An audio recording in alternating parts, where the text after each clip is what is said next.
All right, guys, welcome to applying a 2-year ceramic coating to this 2025 Range Rover. If you order any ceramic coating from us, uno, dos, tres, you'll see it comes in a can that we had designed, and it comes with an applicator. Let me tell you the funniest thing about this video. Do you notice I have a sticker on my hat? I was trying on some hats that we're trying to bring into the store, forgot to take that off, was talking to the people on our team as I was trying it on and just left it on, and so there's a sticker. One of the things, guys, that I like to talk to people about when it comes to applying our ceramic coatings is, number one, make sure you put enough on your applicator. As you can see, I started priming the applicator, and with that applicator had a lot of product on it, and I'm just going to very, very simply go back and forth. You don't have to crosshatch. If you prefer to crosshatch, that's great.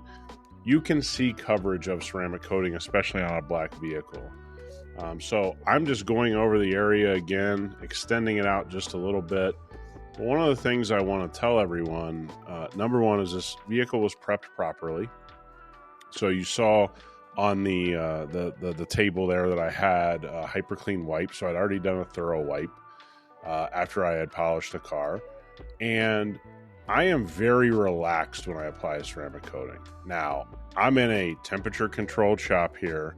It's very low humidity where I'm at.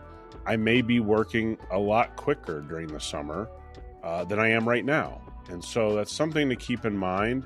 But look and see that I'm not in a hurry to level the coating. When you're looking at our coatings very definitively sweat. So as you can see just above the E there, you're starting to see some sweat beads. That's the time when you see evenly throughout the panel that you want to go back and you want to start to level the coating. So it's a very simplistic process. You don't have to look for some rainbow or some magic sauce or anything like that. But also notice that this is sped up, but I'm not wiping extremely quickly or anything like that. I'm going back through the letters very cautiously. But if you're applying our ceramic coating and you find that you're having to rush around, most likely you're not laying it on thick enough, which is causing it to flash a little quicker. So if you're in a little bit of a high humidity situation, you might just want to lay on a little bit more, which gives you a little bit more time. Okay, so what I'm going to show now, and as you can see, I was talking to myself on the camera here, which is even more funny. Can't see the sticker that I left on my hat, but that's all right, because that's the joke of the day. So I have a plan right here. So I'm going to do a drip line. That's why I went to the middle of the panel, just so you know. I had already done the bottom of the car, by the way, the bottom running boards. I had put it up on a lift. This is just easier to show you. And now I'm going to go up and down across the drip line. Now you can do that drip line vertically. I chose to do it horizontal on this panel. You can do it either way, but I like the drip line that splits the panel, because then I don't waste any of the product. You see I'm going across and over top the drip line, taking any excess product and using it on the other door. Now, here's a little secret with those for me. Again, temperature controlled. I'm not in a rush. Okay. So on that one, I'm going to go ahead and do a vertical drip line, and I'm going to go across, box it in. I'm going to go across that drip line and pick up any of that excess product and spread it around. But notice I'm not in a rush to wipe that front door.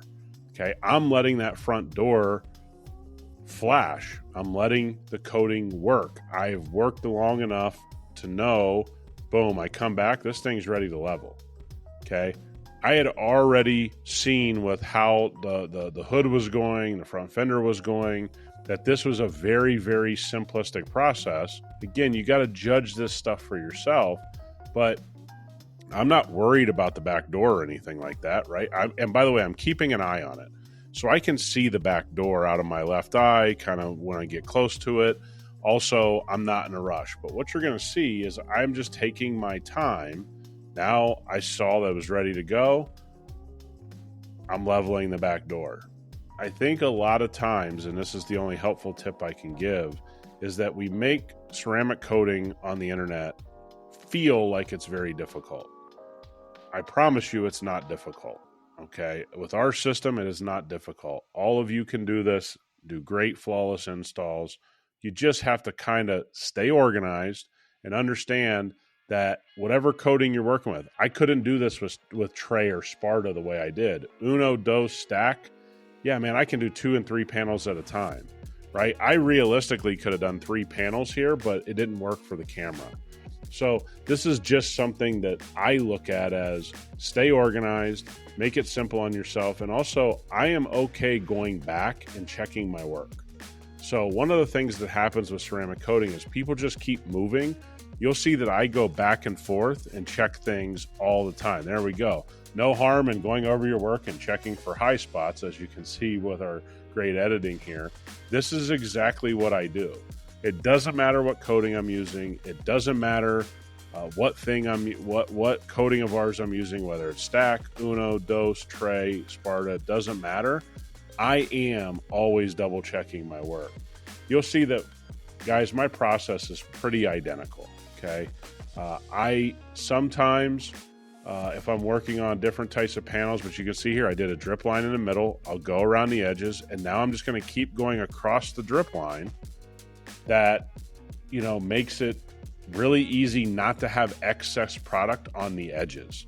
That's why I like the drip line, because when you first fill your applicator with product, that is the time you have the most product on the applicator, obviously. I don't want to put that towards an edge or anything like that, or a body line. I just put it directly through the middle of the panel and go and work from there. I even do that with Sparta. Some people may not agree with it, but I can do a whole door with Sparta. Many people will struggle to do that, but I just work a little bit quicker. I'm also in a lower humidity area. So what you see here is I'm really double checking and triple checking my work around the areas that we know are problematic. So as the rear door is curing, I'm going back and wiping the rear panel, checking my work. Now I'm going to level the door. I took a look. You can see the sticker on my hat, which is, you know, pretty funny. I always go over the edges. One of the things that people do when they wipe, and you can kind of see it on the front door there, there's just a tiny bit of coating that's put itself onto the driver's side door, okay? That does not worry me because of how I do things. So I keep leveling. I'm not really happy with the leveling. I'm going to go ahead and just go in there and do it again with a low pile towel, because I know I'm not in a rush. I'm not in a bad situation. Nothing is happening. I'm not panicking. And now you'll see I'm going to continue to go over, and you'll see, look, I did the whole side of the driver door where half the towel was over into the driver's door. Doesn't bother me at all to do that. A lot of people try to be so precise on the edges instead of just going over the edges and making sure you protect yourself. It's a much cleaner, much easier way to do things for me. And that's why I think a lot of people panic, because they're like, well, I pushed something to the other panel. Yeah, your final wipe should handle all of that. What you'll see here, finished product. Very happy with how this came out. Very happy with how this looks. Black Range Rover 2025. It's really hard to get any better than this. Thanks for watching, and you guys have a great day.